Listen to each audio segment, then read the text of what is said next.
Welcome to It's Your Turn, the series where we will be discussing topics surrounding British Asian culture. How it's going to work is in this lovely box here, we've got our carefully crafted topics. We're going to be picking them out one by one and just having a chat about it, really. So let me introduce you to my lovely panel. We have Monita, Sukhman, and Sumit. So I believe last time we left it on you, Sumit. So you are the next one to pick. Hope I get a good one. There you go. I hope you do as well. No pressure, mate. Dramatic music. Okay, so do women still want a gentleman in the age of equality? Good to start with the women's point of view then. Do you still want a gentleman, and how, you know? I'm going to be honest, I like that kind of traditional, is it chivalry? Chivalry, Chivalry, sorry. Yeah.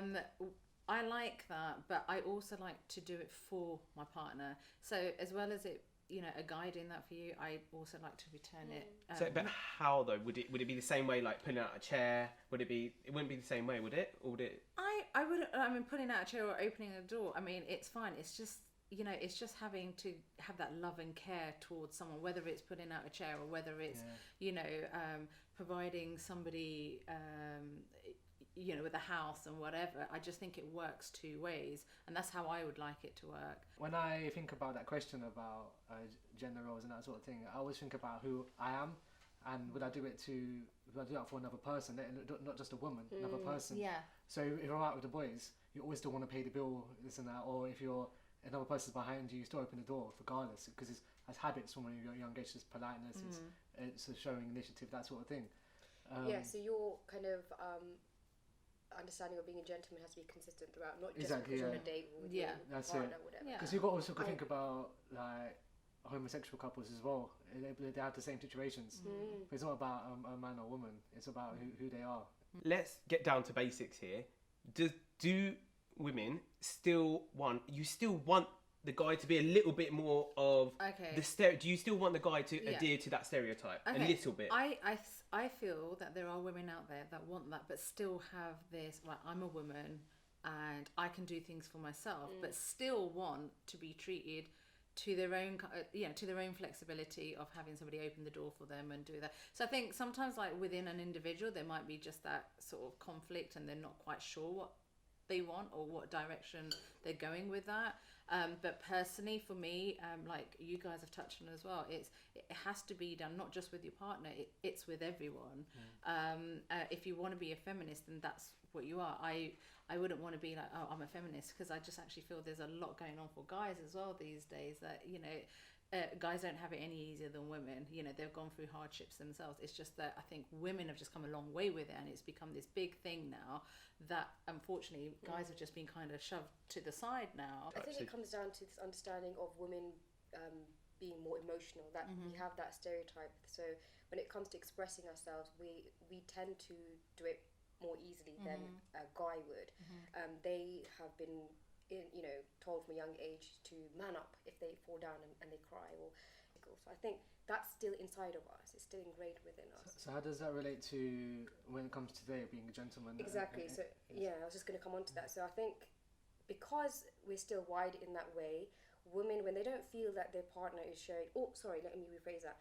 Anyone who's in a relationship, like you mentioned, like it could be a homosexual couple as well, when they feel that their partner is not showing them that they care about them in some way, I think at a very human level, we all want to know that somebody is looking out for us and that they care for us, whether that be that they're opening the door for us or paying for our dinner, whatever it is. It's showing that, look, my interests and my safety is important to you, and that makes me feel loved. And everyone's understanding of what it means to be loved does differ, but essentially it comes down to not that you tell me that you love me, that you show me through your actions that you love me, and that will differ from person to person. How do we navigate around that kind of breaking the stereotypes and going into this new age? But I would still want to be the guy, so I'd still want to pay for the date. I'd still want to ideally like plan the date, make the initial first conversation, and then have the girl offer and have the girl put effort in, like in terms of conversation. But like, and I think girls do want that. Like, I think, like, would you want to make the first move? But if you were on a date, let's say, and the girl offered to do all of that, how does that would feel a bit emasculated. Exactly. I'm glad you mentioned that, because I was just about to touch on that I've been that girl where I've offered to pay and I have paid, and it's not gone down well. Yeah. No, so I said to the waiter, can I have the bill? And the guy was like, whoa, what are you doing there? I'm like, oh, if you don't mind, I would like to pay. And he was like, why? And I get that he's probably never had that happen to him. So I was more than happy to explain. I said, look, I just feel like I want to do it in the same that you would have wanted to pick up the bill. And he was like, yeah, I don't know about that. I just don't feel right about it. And as I was listening to him, I thought, this is his conditioning speaking. Yeah. Is this really what he believes that I should? But do you think it was because the guy thought, so if you'd done that, I thought you would be, I would think, okay, this girl's a feminist. Yeah. Right? And I think, I would think, okay, so this is from guys' perspective. I think this girl's a feminist, this girl's trying to put me down a peg or two and thingy. Wouldn't you just go for like, let's go halves? Wouldn't that be a better solution? Yeah. So I think, I guess, I mean just to finish off on that, so I did learn from my lesson next time, because there was a next time. And I was like, look, let's just go halves. But, it was the first time where I said, okay, I'm going to pay. I mean, it could have gone really ugly, but we had a conversation about it. I think that's the most important thing. And he understood my point of view, and I understood his. And now, whenever this happens, I always say, would you like to half it, whatever. Sumit, what about you? Like, what would you, do you want to be like the kind of gentleman in terms of like all aspects? Like, would you want that, or are you more than happy to like kind of go on an equal balance? Altogether, it depends on the situation. Like for the examples you were talking about just now about paying the bill. I've had it offered to me a few times to where the other person that I'm dating is offering to pay the bill on the first date. But I've always ended up paying it myself. I've always reasoned and said, no, I want to pay it this time. Why do you feel demasculated? Because it's just what I wanna do that, because I've been brought up like that.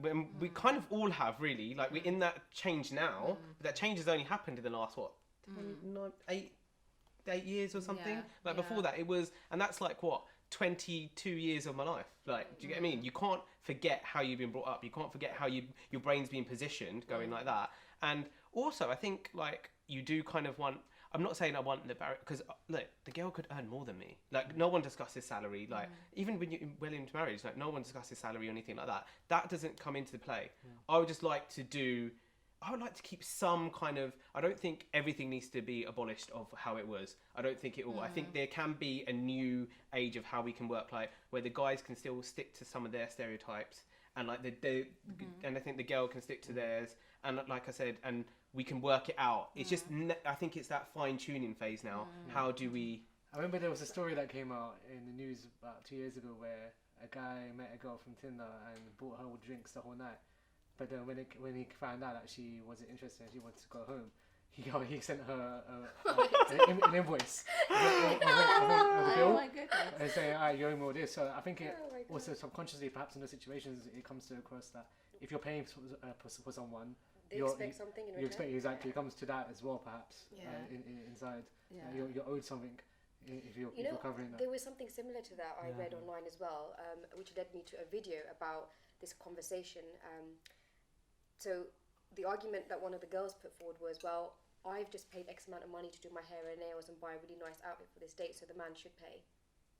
And the guy was like, but you wanted to do those things. Why should I now have to fork out the money? Like, so that it does depend. I think it's really dependent on you as an individual. Yes. Your, like I said earlier on, it's your perspective, your experience, how you're seeing things. You're going out there to make an effort. The guy's gone out there, put petrol in his car to come and see you, or whatever.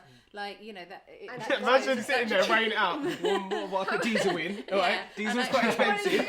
And then I got a new shirt, and a bit of Lynx deodorant, and then I was. Actually, it took me 1 hour getting it, so I charge £10 an hour for my time. Congestion charge. Imagine So that. the guy even said in this situation, he was like, look, so you expect me to pay the bill because you did X, Y, and Z, you dressed up, blah, blah, blah. So you have an expectation that I pay. I have an expectation that now we can have sex on the first date. Are you gonna no, fair play. This is, he was putting a hypothetical Yeah. scenario. Then, like, now what are you was going to he? do? Well, that's true, was he though? And she was like, Disguise it as hypothetical. give it to me now. She was like... My partner, her ancestry is from Spain. Yeah. And when I went to visit her family, she mentioned that the grandparents were inviting us to eat, but in English, inviting means to invite someone to join you, right? Okay. But the way it translates in the language, inviting also means that we're putting it on, we're going to pay. Inviting us to pay. So to pay for it. So in the mentality is that if you invite someone to eat with you, that person who's invited you has to pay. As well. So if you're asking someone out on a date, you invite that person to. But then I agree. It's a bit like, for example, if you're hosting a wedding, you're going to expect your guests to be paying for things. But like from my dating experiences, I've usually made the first move, whether it be on a dating app, whether thing. And isn't that still the same? Like it is usually. Aren't we still in that same mindset of the guy still making the first moves? I'm going to be honest. Like that for me, I will never make the first move on a guy. In your situation, did you make the first move? Just in my current situation, it was like a mutual thing. It was mutual, really. I made the first. I started the conversation, and it went from there. But I started the conversation. Most of the time, I'm starting the conversation. So have we really moved on then, or are we just, like I said, in that fine-tuning stage at the moment? I think we have, because we've got that app Bumble, I think, and that's where the girl initiates the conversation. She has total control over that. So I think we're moving towards that direction for sure. Online. What's your take on it then? The whole kind of proposal. I thought that my fiance was going to propose to me first. I had it because she made a whole big speech 2 weeks ago, saying that she's gonna a massive love speech, and she goes. She even said I don't have a ring as a joke. So I thought she was going to propose to me, but I naturally wanted her to wait. So for me personally, I would like to be the first person to propose. But that's not because of the whole gender stuff, is it? It's just because you wanted to surprise her. I don't think it probably is subconsciously. It's just natural, right? Back then, it was the man's move to do that because he was the provider. So he needs to be the one who asks, "Oh, you're the woman I want to spend my life with and be the mother of my children. This is why I offer you a ring." It's like a contract. Yeah. From the man initiated. Would you be someone? Do you feel that any of you two would have been the first person to propose? Well, I was proposed to, but I feel, just going back a step, is like there's a history, as you've just explained, and I think we're evolving so much, and women are able to look after themselves now, and they are able to even go into a new home and still be somebody who's leading and providing in another home.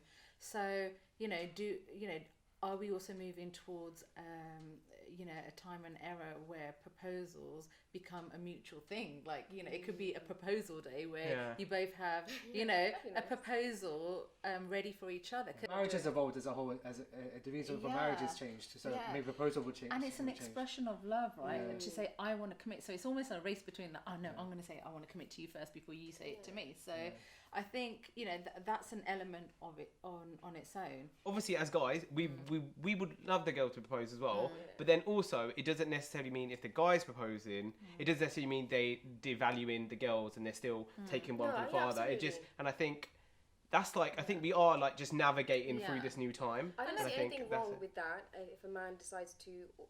Or again, talk about a homosexual couple, like who makes the first move there? Whoever wants to do it, whoever feels in that moment. There's really no argument to be had. Also, as couples, it kind of organically unfolds how it's meant to be.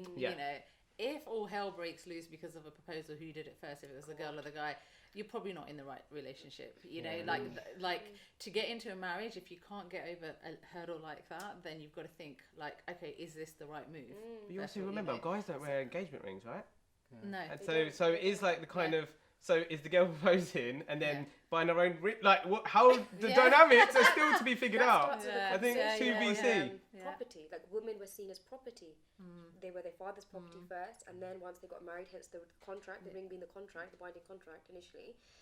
Always kind of like, oh, I've got you now, kind of thing. You can't look elsewhere.